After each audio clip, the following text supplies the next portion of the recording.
बंदो गुरुपद कंज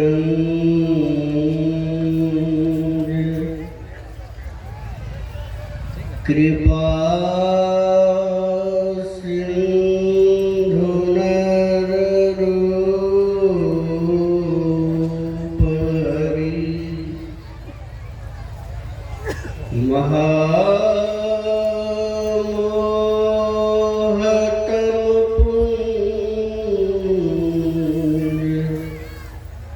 जसु वचन रवि कर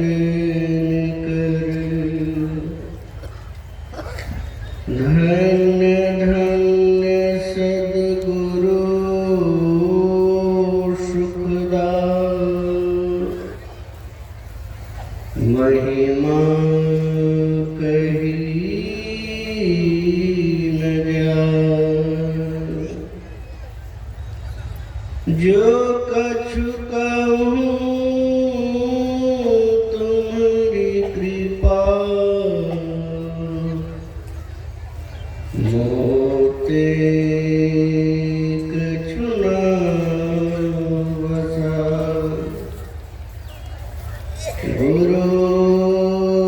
गुरुर्ब्रह्मा गुरुर्विष्णुः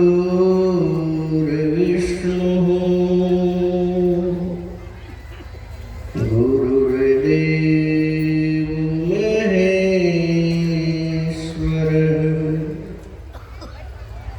गुरुर्साक्षात् परब्रह्म तस्मै श्री गुरुवे नमः। अखण्डमण्डलाकारं व्याप्तं येन चराचरं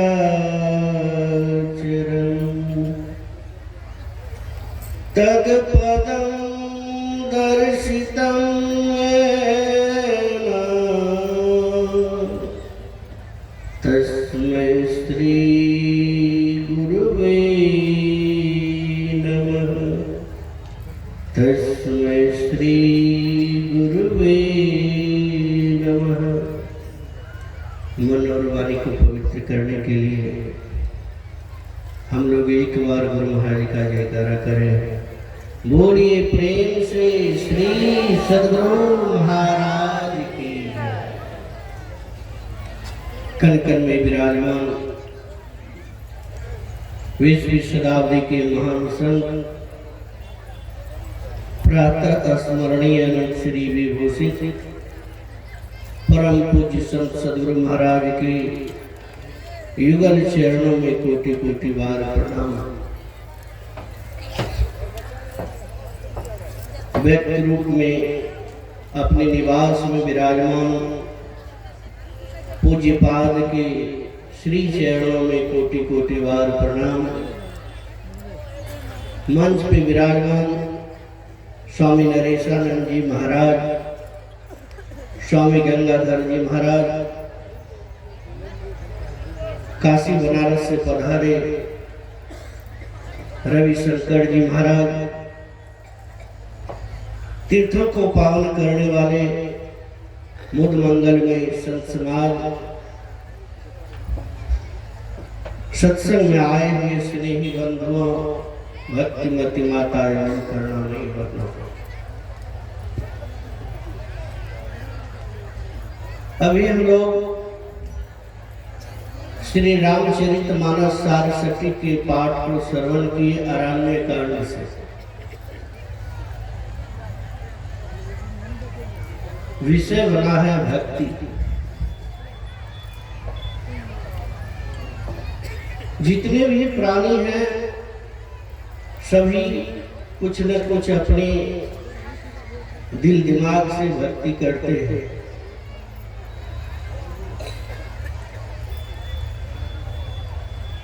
कोई पंचाग्नि में घुस के भक्ति करते हैं, कोई एक पैर पे रह के भक्ति करते हैं,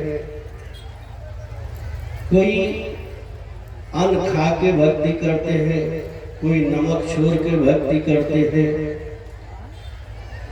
कोई अन्न छोड़ के फल खा के भक्ति करते हैं, कोई फल छोड़ के जूस पी के भक्ति करते हैं, यहाँ तक कि कोई हवा पी के भक्ति करते हैं, कोई माथे मुड़ा के भक्ति करते हैं, कोई चंदन लगा के भक्ति करते हैं, कोई बाल बढ़ा के भक्ति करते हैं, कोई बाल मुड़ा के भक्ति करते हैं।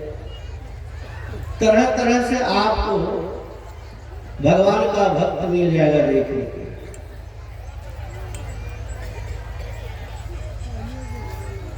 एक बार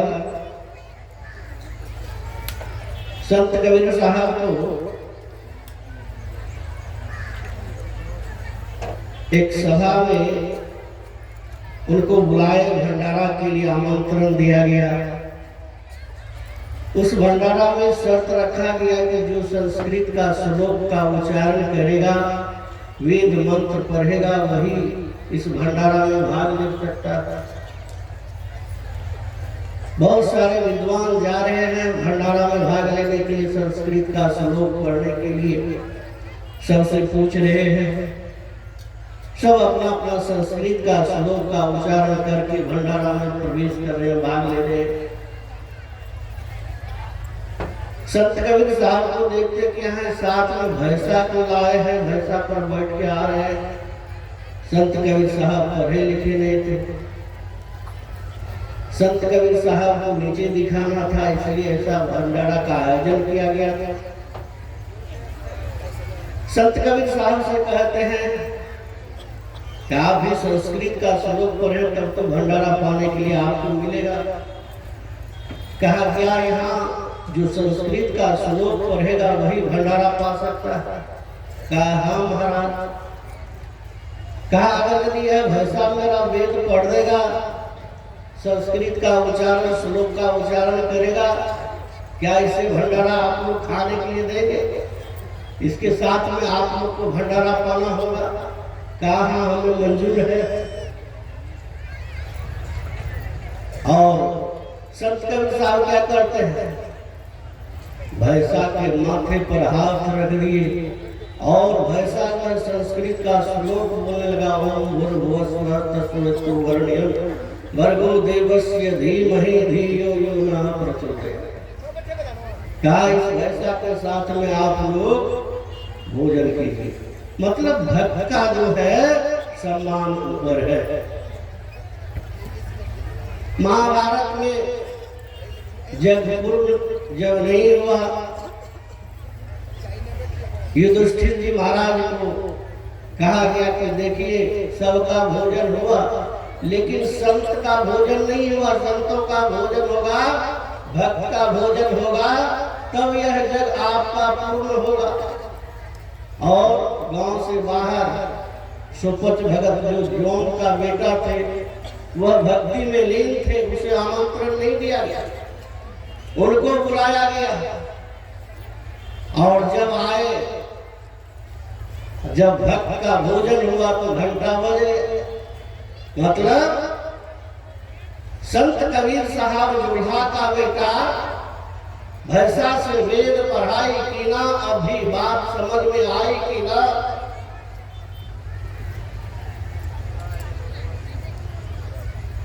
सुपच भगत द्रोण का बेटा महाभारत में घंटा बजाई कि ना, अभी बात समझ में आई कि ना। रही दास चमार का बेटा कठौत से गंगा उगाई कि ना, अभी बात समझ में आई कि ना। मां सबरी मुसहनी की बेटी भगवान श्री राम को जूठा बैर खिलाई कि ना, अभी बात समझ में आई कि ना। जितने भी भक्त हो गए सब भगवान को प्राप्त करने के लिए अपना। अभी आप लोग सुने मां सबरी के बारे में। मां सबरी को मात्र 3 ही जन्म में उन्होंने मोक्ष मुक्ति को प्राप्त की। भगवान बुद्ध को 550 बार जन्म लेना पड़ा, लेकिन मां सबरी को मात्र 3 ही बार में उनको मोक्ष मुक्ति मिला। गुरु महाराज जी लिखते हैं महर्षि में नहीं चल जाओगे। पहला जन्म उनको खिकरणी मिला था, और खिकरणी कहाँ रहती है? जंगल में कि शहर में? जंगल में रहती। संत महापुरुष उस समय कुटिया बना के जब ध्यान करते थे, भोजन बना के ग्रहण करते थे, वह खिकरणी संत महापुरुषों का जूठा प्रसाद खाते थे, उसी पर लौट जाते थे। फलस्वरूप क्या हुआ? खिकरणी का शरीर छूटा और एक राजा के यहाँ राजकुमारी के रूप में जन्म लिया। बाबा देवी साहब एक जगह भोजन ग्रहण कर रहे थे, दो बीमारी व्यक्ति पहुंचे। कहा कि पहुंचे हुए संत आए हैं, परम संत बाबा देवी साहब का दर्शन करना चाहिए। बाबा देवी साहब के शरण में गए। एक उच्च जाति के थे, एक छोटे जाति के थे। जब उनके शरण में जाते हैं तो बाबा देवी साहब भोजन ग्रहण कर रहे थे और प्रणाम करके अपना व्यथा कथा को सुनाए कि महाराज मैं अपने रोगों से पीड़ित हूँ, आपका आशीर्वाद हो जाए तो मेरा स्वस्थ काया हो जाए। दोनों का दम्मा का बीमारी था, खांस रहे थे। अब बाबा देव साहब भोजन जो कर रहे थे वही भोजन निकाल के एक एक चम्मच दिए, और एक नीच जाति के छोटे जाति के थे वह तो ग्रहण कर लिए, एक उच्च जाति के थे वह ग्रहण नहीं किए, वो फेंक लिए। क्या महात्मा सबका जूठा प्रसाद है। और जो ग्रहण किए उसी समय उसका दम्मा बीमारी ठीक हो गई। तो संत का जूठा प्रसाद खाया सबरी, और दूसरे जन्म में क्या हो गया? राजकुमारी के रूप में जन्म। फिर उनके यहाँ विवाह हुआ, राजा विवाह किया किसी राजा से।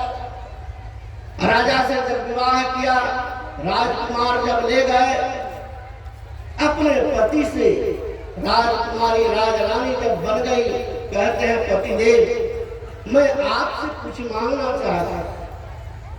पतिदेव कहते हैं बोलो। कहा पतिदेव अगर यदि आपके राज में कोई संत महापुरुष आ जाए तो मुझे सेवा करने का मौका प्राप्त। उनके पतिदेव कहा ठीक है देवी। अपने मंत्री से कहे यह सूचना को सारे जगह फैला दो। उनके राज में बहुत सारे महात्मा आने लगे, सबका भोजन चलने लगा। और एक दिन क्या हुआ, एक पहुंचे हुए संत पहुंच गए उसके लिए। जब संतों का भोजन हुआ, सेवा सत्कार से खुश हो गया महात्मा जी। कहा बेटी तुम वर मांगो।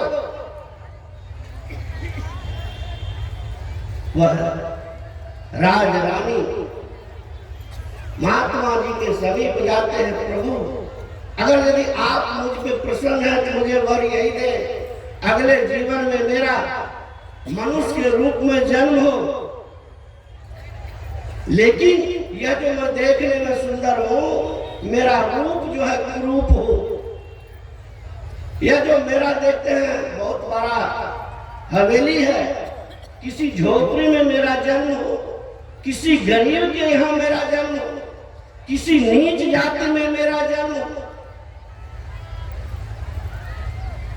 महात्मा जी कहते हैं बेटी तुम मुझसे यह आशीर्वाद मांग रही है कि श्राप मांग रही है? कहा महाराज अगर यदि आप मुझ पे प्रसन्न हैं तो यही वरदान। महात्मा जी कहते तथास्तु ऐसा ही होगा। और वही सबरी के रूप में सवरपुर में जन्म लिया, मुसलहनी के यहाँ जन्म लिया। देखने में काली कुलोटी, नाक गोल गोल, दांत बड़ा बड़ा, गाल घसा हुआ, बाल चिपका चिपका, देखने में भूतनी के ऐसा लगा। और सुने सुने बड़ा हुआ, विवाह करने का योग हुआ। उसका पिता संबंध लगाया गया विवाह करने का। और एक दिन जो है उसकी मां बाल को सजा रही है। सबरी कहती है मां आज क्या बात है, तुम मुझे सजा रही है? और बहुत सारे बकरा बकरी मुर्गे मुर्गी मूर्तियां एकत्रित किया जा रहा है, क्या बात है? सबरी की मां सबरी से कहती है, बेटी तुम्हारा विवाह होगा और बारात आएगा तुम्हारे विवाह में। इस मुर्गा मुर्गी का जो है, बकरे बकरियां का मांस खिलाया जाएगा। सबरी क्या करती है, बाल को छुड़ा के और मुर्गा मुर्गी को जो कैद करके रखा था, बांध के रखा था, सबको खोल दिया, आजाद कर दिया। जब मुर्गा मुर्गी भागने लगा तो कहा दिया कि जा सबरी, जिस तरह तुम मरने से मुक्त किया है, तुम इसी जीवन में मोक्ष मुक्ति को प्राप्त करेंगे। वही सबरी का जब विवाह हुआ, उसका पति जब ले जाने लगे पूरब की दिशा से, जंगली रास्ता, पैदल रास्ता, सबरी को घूंघट में सबरी, पूरब से जोरों की आंधी चली, क्या हुआ, दुपट्टा उसका उभर गया और घूंघट डालकर। जब उसके पति देखते हैं मुड़ के, तो देखने में लगता है भूतनी है। उसके पति को मन में आया बात, अगर मैं इसे घर ले जाऊंगा तो घर के बाल बच्चे डर जाएंगे, क्यों नहीं इसे जंगल में ही छोड़ दे। उसके पति जंगल में छोड़ के भाग गए। और किसी विवाहित लड़की घूंघट में हो, उसका पति छोड़ के भाग जाए, उनको रोना चाहिए। सबरी रोए नहीं, सबरी नाचने लगी। और सबरी क्या कहती है, मैं जो बंधन में बंधने के लिए जा रही थी, उससे मैं आजाद हो गई। और वही सबरी माता मुनि के कुटिया में रात में छिप छिप के सेवा करती थी। एक दिन महात्मा एक पकड़ लिए, पकड़ के गुरु जी के पास ले गए। अब गुरु जी को माता मुनि को कहते हैं, गुरुदेव यही रात में छिप छिप के सेवा कर लेते थे, और आज मैं पकड़ के आपके सामने लाया। सबरी हाथ जोड़ के खड़ी है। गुरुदेव उसे बहुत प्यार से कहा, बेटी तुम अपना परिचय बताई। बताने के बाद कहा, इसे कोई नहीं है, आश्रम में ही रहेगी, जब ध्यान करेगी। उसे गुरु मंत्र दे दिया और कहा, गुरुजी क्या कहा, तो बेटी एक ना एक दिन प्रभु श्री राम तुझे दर्शन देने के लिए आए। अब गुरुजी का शरीर छूट गया, जीवन में मृत्यु सत्य है। और वही सभी रामा रामा रटते रटते बीती रे उमरिया, रामा रामा रटते रटते बीती रे उमरिया। सबरी क्या हो गया, बूढ़े हो गए। और गुरु के वचन को गांठ में बांध कर रोज दिन कुटिया को झाड़ू बुहारू देना, निपाई पुताई करना, फूल से सजाना। मेरे प्रभु श्री राम आएंगे, मेरे प्रभु श्री राम आएंगे। और यही हुआ। एक दिन मर्यादा पुरुषोत्तम भगवान श्री राम लक्ष्मण जी के साथ में पधारा। जब प्रभु श्री राम को देखे, सबरी आदर से कुटिया में ले गया, कूस के चटाई पर दिया बैठने के लिए। और जब सबरी अपने प्रभु श्री राम को कुटिया पर बैठाए, तो चरण भी तो धोना है। क्या जिनका चरण धोना है, समुद्र के जल से, त्रिवेणी के जल से, गंगा यमुना के जल से। वह सबरी क्या करती है, अपने आंख के आंसू से मर्यादा पुरुषोत्तम भगवान श्री राम का चरण, और सब कुछ उनको कंद मूल फल दिए खाने के। चक चक के रखती थी एक दौना में। बैर को भाव क्या है, मेरे प्रभु श्री राम को बैर खट्टा नहीं लगे, इसलिए क्या करती है, चक चक के दौना में मीठे मीठे बैर को रखे। और आज प्रभु श्री राम के आगे भी प्रभु श्री राम को ग्रहण कीजिए। प्रभु ग्रहण करते हैं, बड़ी स्वाद से खाते हैं। और जब हाथ धुला के सन्मुख हाथ जोड़ के खड़ी हो गई और कहने लगे, कई विधि स्तुति करहु तुम्हारी, अधम जात मैं जरमति भारी, अधम के अधम अधम अति नारी, तिनमें मैं मति मंद अघारी।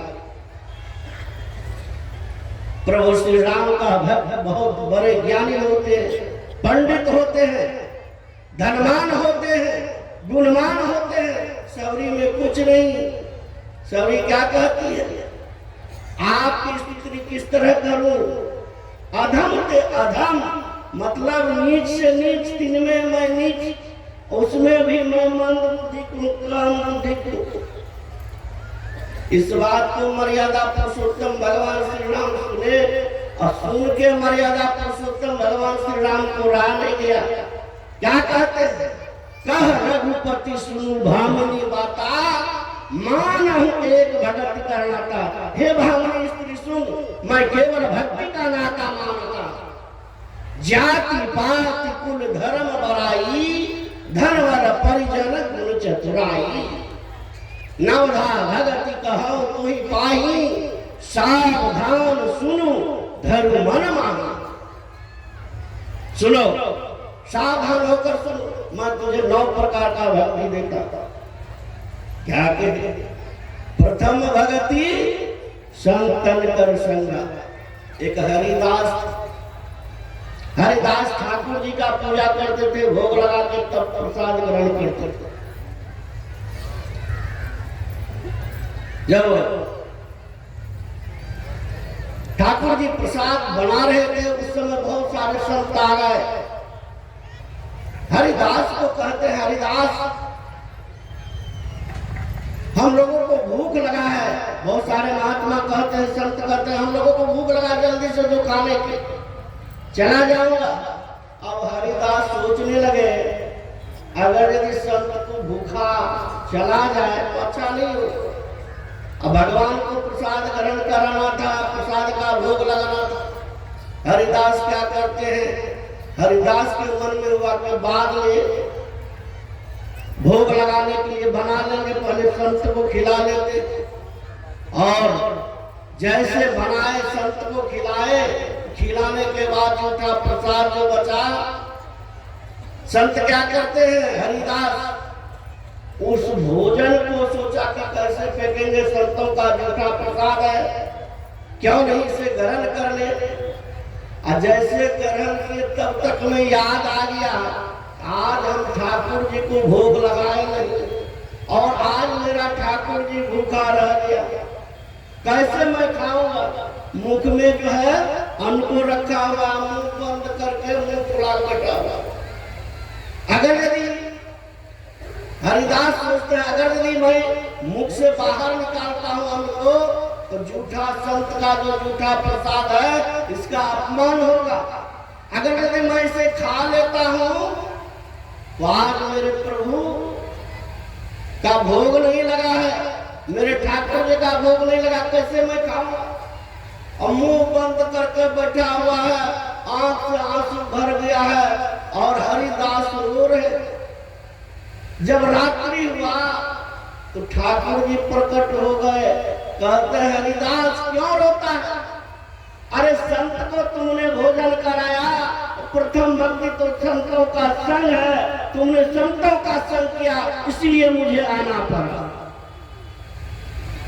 और हम लोग के बीच ऐसे पहुंचे हुए संत सदगुरु महर्षि में परमहंस महाराज की सेवा में दिन रात रहने वाले गुरु से स्वामी भगीरथ दास महाराज, इनका चरण इतना पवित्र है, गुरु के शरण में इनका चरण गए, इनका हाथ इतना पवित्र है, इन हाथों से गुरुदेव को उठाते थे, इनका सीना इतना पवित्र है, इसी सीनों से गुरुदेव को लगाते थे, और इनका आंख इतना पवित्र है, इन्हीं आंखों से संतों को 24 घंटा निहारते थे।